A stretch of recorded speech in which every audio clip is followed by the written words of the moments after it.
మొదటిగా నేను హిందూపూర్కి 2014లో వచ్చాను, నాన్నగారు మొదటిసారి పోటీ చేసినప్పుడు. దాని తర్వాత మళ్ళీ 2019లో వద్దాం అనుకున్నాను, కానీ అప్పుడు భరత్ గారు మొదటిసారి పోటీ చేయడం వల్ల అప్పుడు రాలేకపోయాను. మళ్ళీ ఈసారి 2024లో ఈసారి భరత్ గారు పోటీ చేస్తున్నా కూడా 2 రోజులు బ్రేక్ తీసుకున్నా నేను ఇక్కడికి డెఫినెట్ గా రావాలని, సభ ఉందని నేను ఈ రోజు 2 రోజులు వచ్చి ఇక్కడ ఎలాగన్నా మిమ్మల్ని చూడాలి, మళ్ళీ ఇన్ని సంవత్సరాల తర్వాత ఒకసారి అందరిని చూడాలని ఇక్కడికి వచ్చాను. అప్పటికి మీకున్న ప్రేమ, ఇప్పటికీ మీకున్న ప్రేమ అలాగే ఉంది. ఇన్ఫాక్ట్ దానికన్నా ఎక్కువ ఉంది ఇప్పుడు. దానికి నేను హృదయపూర్వక ధన్యవాదాలు చెప్పుకుంటున్నాను. చాలా ఆనందంగా ఉంది నిజంగా ఇవాళ ఇక్కడికి రావడం. ఇప్పుడు మనందరికి తెలుసు మన ఎన్నికల సమయం వచ్చింది. ఎప్పుడండి ఎన్నికలు? మే 13. అందరు ఓటేస్తున్నారా? ఎవరికి ఓటేస్తున్నారు? ఇవాళ మీ అందరికీ నేను చెప్పుకోవాల్సింది ఒకటే, మీరు ఓటేసేటప్పుడు గట్టిగా ఒకసారి ఆలోచించండి, ఎవరికి ఓటేయాలి. నా కోసమో ఇంకెవరి కోసమో కాదు, మీ గురించి ఆలోచించుకోండి. మీ భవిష్యత్తు కోసం ఓటేయండి, మీ అభివృద్ధి కోసం ఓటేయమని అడుగుతున్నాను అందరినీ. మీకు తెలిసిందే, టీడీపీ ఎప్పుడు సంక్షేమ పథకం గురించి ఇంకా అభివృద్ధి గురించి ఆలోచించే పార్టీ. ఇప్పుడు సంక్షేమం ఒక్కటే లేకపోతే అభివృద్ధి ఒక్కటే చేస్తే మనకి ఎప్పుడు మనం జీవితంలో పైకి రాలేము. ఉట్టి సంక్షేమ పథకాలు ఉంటే మనం ఇవాళ బాగానే ఉంటాము, కానీ మన రేపు బాగుండాలంటే, ఒక కారు కొనాలంటే, ఒక ఇల్లు కట్టాలంటే అది సరిపోతుందా మీకు? అభివృద్ధి అనేది చాలా ఇంపార్టెంట్. మన సంక్షేమ పథకాలు ఇంకా అభివృద్ధి రెండు తేగలే మనిషి ఒక్కలే ఉన్నారు, అది మన నారా చంద్రబాబు నాయుడు గారు. ఆయనకి ఓటేసి మనం గెలిపించడం, సీఎం చేయడం మన బాధ్యత. అదే కాదు, హిందూపురానికి ఎమ్మెల్యేగా, ఇప్పుడు కరెంట్ ఎమ్మెల్యే ఇంకా మళ్ళీ ఎమ్మెల్యే అభ్యర్థిగా పోటీ చేస్తున్న నందమూరి బాలకృష్ణ గారు నాన్నగారు, మీరు 2 సార్లు గెలిపించారు ఆల్రెడీ.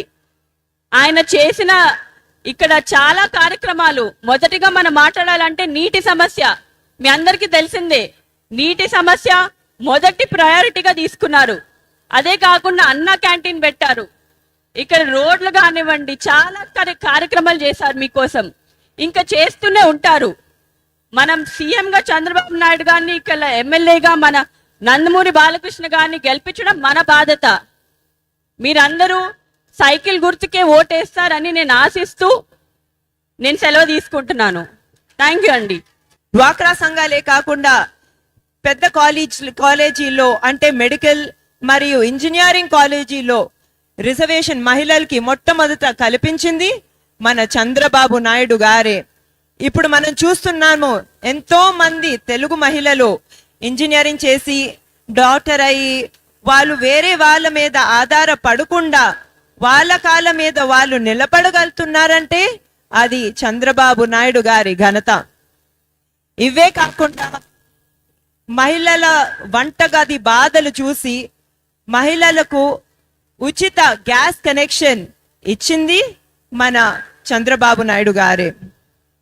మా వారు నారా లోకేష్ గారు కూడా మంగళగిరిలో మహిళలకి స్త్రీ శక్తి అనే ప్రోగ్రాం ద్వారా ఎంతో చేస్తున్నారు.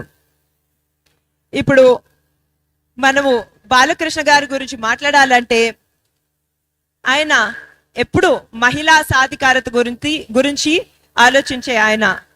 నాకు మా చెల్లెల తేజస్వినికి ఆయన చిన్నప్పటి నుంచి ఎంతో స్వేచ్ఛతో పెంచారు. ఆయన మాకు ఎప్పుడు చెప్పేవారు, మీరు వేరే ఎవరి మీద ఆధారపడకూడదు, మీరు బాగా చదువుకుని మీరు మీ కాళ్ళ మీద నిలబడాలని. ఆయన ఇచ్చిన ప్రోత్సాహం వల్ల ఆయన కొన్నిసార్లు మమ్మల్ని పొద్దున 4-5ంటికి ట్యూషన్లో దింపేవారు. ఎగ్జామ్స్ ఉంటే ప్రేమతో ఎగ్జామ్ సెంటర్లో దింపేవారు. చాలా పనులు చేశారు మా కోసం. అదే కాకుండా ఇప్పుడు ఏంటంటే, నాకు చాలా చిన్న వయసులోనే పెళ్ళైంది. పెళ్ళైన తర్వాత కూడా నారా లోకేష్ గారితో పాటు నాన్నగారు ఎంతో నన్ను ప్రోత్సహించి పై చదువులకు అమెరికా పంపించారు, బయట ఉద్యోగాలు చేయడానికి సింగపూర్ పంపించారు. నన్ను ఆయన కొడుకులాగా చూసుకున్నారు, కూతురులాగా కాదు. నాకు అంత ఫ్రీడమ్, అంత ఇండిపెండెన్స్ ఇచ్చిన ఆయన నాన్నగారు. ఈ రోజు దీనంతటి వల్ల నేను హెరిటేజ్ సంస్థని నడపగలుగుతున్నానంటే ఈ రోజు తేజస్విని మా చెల్లెలు మా నాన్నగారిని జే బాలయ్య చేయగలిగిందంటే, అదే కాకుండా నేను ఇప్పుడు ఎన్టీఆర్ ట్రస్ట్ ద్వారా మరియు ఇండో అమెరికన్ క్యాన్సర్ హాస్పిటల్ ద్వారా ఇన్ని సేవా కార్యక్రమాలు చేయగలుగుతున్నానంటే అది నాన్నగారి సపోర్ట్ వల్ల, ఆయనకి మహిళల పట్ల ఉండే గౌరవం వల్ల. ఆయనకి ఏంటంటే ఆయన కోరిక, ఎలాగైతే నన్ను మా చెల్లెల్ని మా అమ్మగారిని ఇంత ప్రోత్సహించారో హిందూపూర్లో ఉన్న మహిళల్ని కూడా ఆయన కూతురులాగా ఎంకరేజ్ చేయాలి, ప్రోత్సహించాలి. వాళ్ళు కూడా చాలా పెద్ద స్థాయిలో పైకి రావాలనేది ఆయన కోరిక.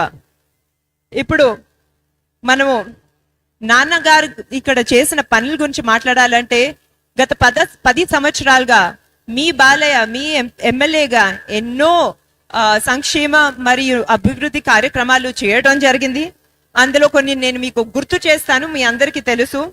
నాన్నగారు ఇక్కడున్న లేపాక్షి ఉత్సవాల్ని ప్రారంభించటంలో చాలా కీలక పాత్ర పోషించారు. దానివల్ల మన లేపాక్షి అనేది, మన హిందూపూర్ అనేది టూరిజం రంగంలో ఎంతో అభివృద్ధి పొందింది. అదే కాకుండా ఇక్కడున్న ప్రభుత్వ స్కూల్స్ మరియు హాస్పిటల్స్ లో ఎంతో అభివృద్ధి చేశారు. అవే కాకుండా మన హిందూపూర్లో లేని సీసీ రోడ్లు, డ్రైనేజ్ సిస్టమ్లు ఇవన్నీ నిర్మించారు. అదే కాకుండా ఆయన చేసిన గొప్ప కార్యక్రమాలు నీటి సమస్య తీర్చటం. అందరికీ నమస్కారం. నేను మళ్ళీ ఇంట్రడ్యూస్ చేయను. నేను మా మామగారి గురించి ఎంతో చెప్పగలను, కానీ నేను ఒక్క మాట చెప్తాను. ఆయన తన ఫ్యామిలీకి ఎంత పని చేస్తారో నేను కళ్ళారా చూశాను.